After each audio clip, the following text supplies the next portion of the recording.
Assalamualaikum warahmatullahi wabarakatuh. Sahabat beriman yang dirahmati Allah Subhanahu wa taala. Surah Yasin merupakan hatinya Al-Qur'anul Karim.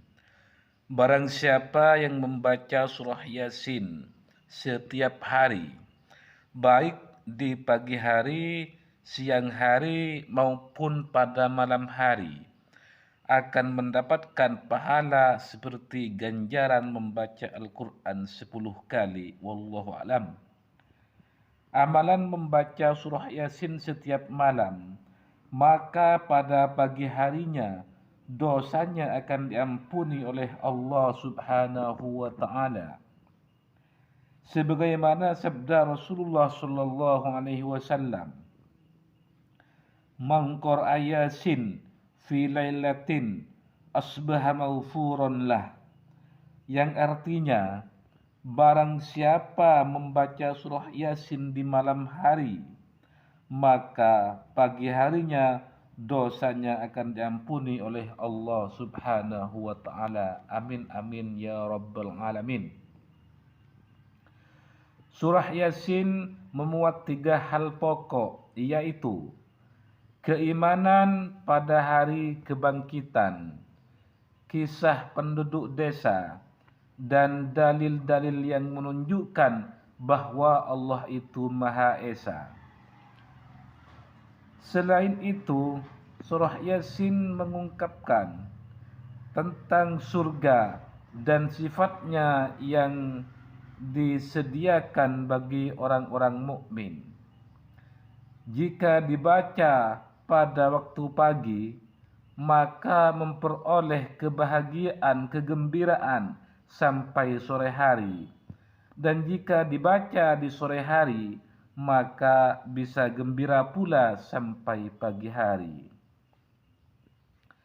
Sahabat pencinta zikir, pencinta solawat yang dirahmati Allah Subhanahu wa taala, adapun manfaat baca surah Yasin setiap hari yang menarik diketahui oleh kita semua.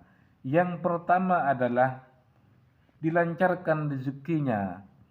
Menurut Imam Ad-Darimi, barang siapa membaca surah Yasin di pagi hari, maka pekerjaannya di hari itu akan dilancarkan oleh Allah.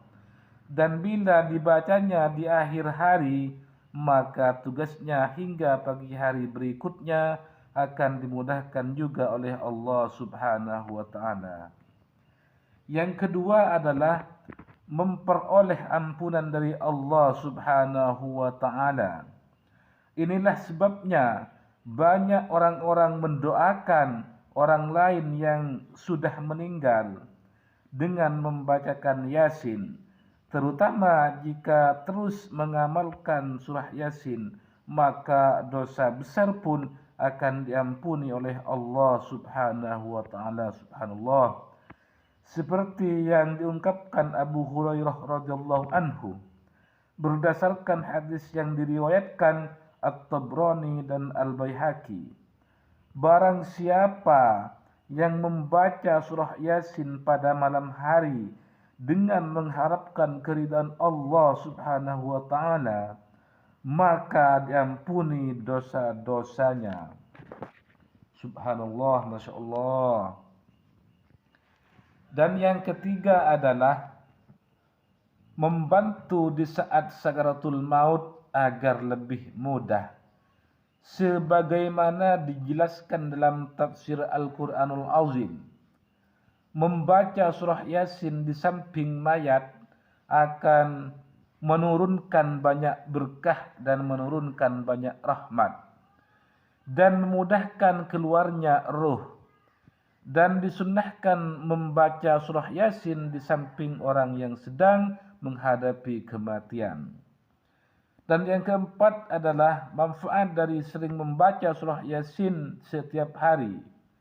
Yang keempat yaitu terhindar dari siksa kubur yang pedih. Barang siapa yang mengunjungi makam seseorang dan membacakan surah Yasin padanya, maka pada hari itu Allah meringankan siksa kuburnya mereka, serta diberikannya kebaikan bagi sejumlah penghuni kubur di kuburan itu juga. Yang kelima, yaitu mendapatkan keuntungan, mendapatkan ketenangan hari, mendapatkan ketenangan hati setelah membacanya. Membaca Al-Quran sama dengan halnya berzikir kepada Allah Subhanahu wa Ta'ala. Dan seseorang memperbanyak zikir, maka hatinya akan menjadi tenang. Begitulah keutamaan membaca surah Yasin atau surah-surah lainnya setiap hari. Sedangkan yang keenam, manfaat dari membaca surah Yasin setiap hari yaitu memperoleh pahala berlipat ganda. Di dalam riwayat At-Tirmidzi dan Ad-Darimi, mereka menjelaskan bahwa Nabi Muhammad SAW, beliau menjelaskan bahwa surah Yasin adalah jantungnya Al-Quran. Dan barang siapa membaca surah Yasin akan diberikan pahala sama seperti 10 kali membaca Al-Quran. Wallahu a'lam bishawab. Demikianlah kajian kali ini. Semoga ini bisa diamalkan oleh kita semua. Kurang lebihnya dari saya. Wabillahi taufiq wal hidayah. Waridha wal inayah. Assalamualaikum warahmatullahi wabarakatuh.